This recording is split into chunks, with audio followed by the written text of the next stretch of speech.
Hi అండి, welcome back to my channel. ఈరోజు మన వీడియోలో అటుకుల బర్ఫీని ఎలా చేసుకోవాలో చూపించబోతున్నాను. అప్పటికప్పుడు చేసి పెట్టొచ్చండి. పిల్లలు పెద్దవాళ్ళు అందరూ కూడా ఇష్టంగా తింటారనమాట. సో ఈ హెల్దీ అండ్ టేస్టీ ఈ అటుకుల బర్ఫీని ఎలా చేసుకోవాలి, దీని ప్రాసెస్ ఏంటి అనేది నేను క్లియర్గా ఎక్స్ప్లెయిన్ చేస్తాను.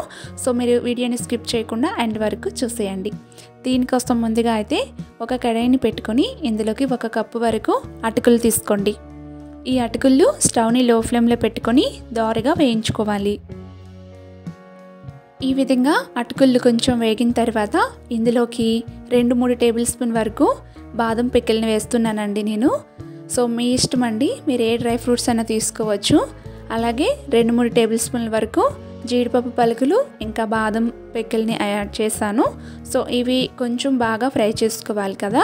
సో ఇవి ఫ్రై అయిన తర్వాత లాస్ట్లో ఒక 3 టేబుల్ స్పూన్ వరకు నువ్వులు తీసుకోండి. సో క్వాంటిటీ కొంచెం ఎక్కువైనా వేసుకోవచ్చు, అది మీ ఇష్టం అన్నమాట. సో నువ్వులు ఇలా వేసుకున్న తర్వాత నువ్వులు ఎక్కువ టైం వేయించుకోవాల్సిన అవసరం లేదు కదా, కొంచెం ఆ వేడికే నువ్వులు అనేవి తొందరగా వేగిపోతాయి. సో ఇప్పుడు చూసారు కదా, ఇలా అన్నీ కూడా వేయించుకున్నాక ఇప్పుడు కిందకి దించేసుకొని చల్లార్చుకోవాలన్నమాట. కంప్లీట్గా చల్లార్చిన తర్వాత మిక్సీ జార్లోకి వేసుకోండి. కంప్లీట్గా చల్లార్చుకున్నాక మిక్సీ జార్లో వేసుకొని మనం గ్రైండ్ చేసామంటే మంచి పొడి పొడిలాడుతూ చాలా బాగా వస్తుందన్నమాట. సో ఈ మొత్తం కూడా మిక్సీ జార్లోకి ఇలా ట్రాన్స్ఫర్ చేసుకొని ఇప్పుడు దీన్ని గ్రైండ్ చేసుకొని తీసుకొస్తాను. చూసారు కదా, ఈ విధంగా గ్రైండ్ చేసుకుంటే పాల పౌడర్లో చాలా బాగా వస్తుందన్నమాట. చూసారు కదా, ఇలా ఈ విధంగా ఎక్కడా పలుకు లేకుండా ఈ విధంగా గ్రైండ్ చేసుకోండి, చాలా బాగా వస్తుంది పౌడరు. సో ఇప్పుడు ఒక గిన్నె తీసుకొని ఒక ప్లేట్లోకి తీసుకుందాము. ఈ విధంగా మొత్తం వేసుకోకుండా సగం తీసుకోండి. సగం అందులోనే పౌడర్ ఉంచుకొని ఇప్పుడు ఇందులోకి బెల్లంని యాడ్ చేసుకోండి. మొత్తం పౌడర్ని బెల్లం వేసిస్తే మొత్తం ముద్దలా వచ్చేస్తుంది అనమాట.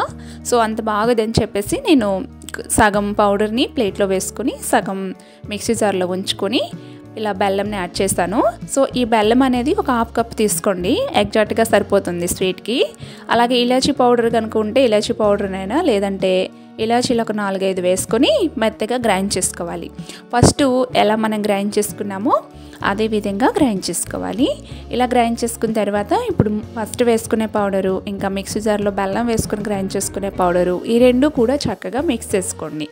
ఈ విధంగా మిక్స్ చేసేసుకొని పెట్టుకోండి. ప్లేటు ఒకవేళ కలుపుకోవడానికి వీలుగా లేదనుకుంటే ప్లేట్ని నేను మార్చేసుకున్నాను అనమాట.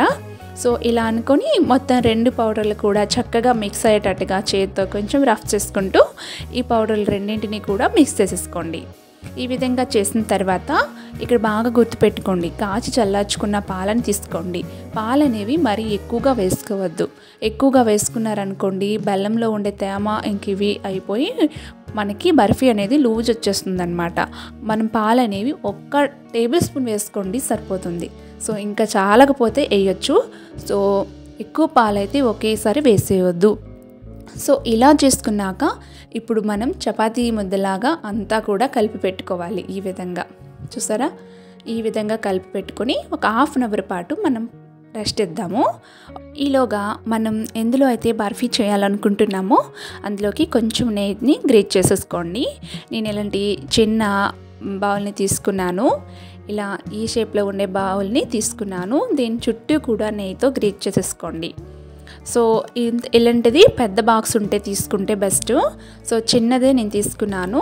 1/2 అవర్ అయిన తర్వాత ఇప్పుడు ఇంకోసారి బాగా నీట్ చేసుకుందాము. ఈ స్వీట్ని ఈ విధంగా నీట్ చేసేసుకొని ఇందులో నుంచి చిన్న చిన్న పార్ట్స్ని ఇప్పుడు డివైడ్ చేసుకుందాము.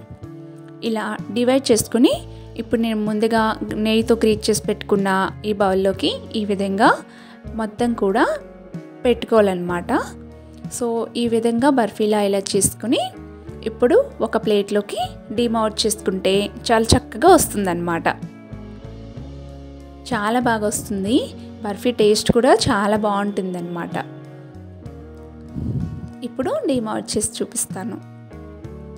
ఈజీగా అతుక్కకుండా చాలా చక్కగా వస్తుంది. చూసారు కదా, చాలా బాగా వచ్చింది. సో ఇంకా కొంచెం ఉంది కదా, దాన్ని కూడా ఇదే విధంగా సేమ్ ప్రాసెస్ చేసుకొని వీటిని కూడా ఇలానే పెట్టుకోవచ్చు. ఈ విధంగా చేసిన తర్వాత ఇప్పుడు థ్రెడ్తో కనుక ఇవి కట్ చేస్తామంటే చాలా నీట్గా కట్ అవుతుందన్నమాట. చాక్తో కంటే థ్రెడ్తో ఇలా నేను వీడియో క్లిప్లో చూపిస్తున్న విధంగా ఇలా కట్ చేసుకోండి.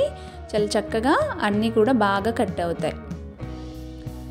ఈ విధంగా నేను ఇలా అయితే హెల్తీగా టేస్టీగా అప్పటికప్పుడు పిల్లలు చేయమని అడిగితే ఇలా స్వీట్ బర్ఫీని అయితే చేసి పెట్టండి. డ్రై ఫ్రూట్స్తో ఈ బర్ఫీ చాలా టేస్టీగా ఉంటుంది, ఇంకా హెల్తీగా కూడా ఉంటుంది.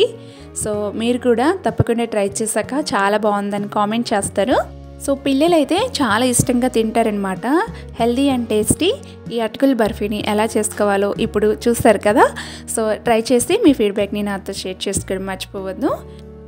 ఈ స్వీటు ఒకసారి తుంచి చూపిస్తాను, చాలా బాగా వస్తుందన్నమాట. సో యమ్మీగా టేస్టీగా ఉంటుంది. హెల్తీగా అప్పటికప్పుడు రెడీ చేసుకోవచ్చు ఫ్రెండ్స్. చూస్తుంటేనే నోట్లో నీళ్ళు ఊరుతున్నాయి కదా.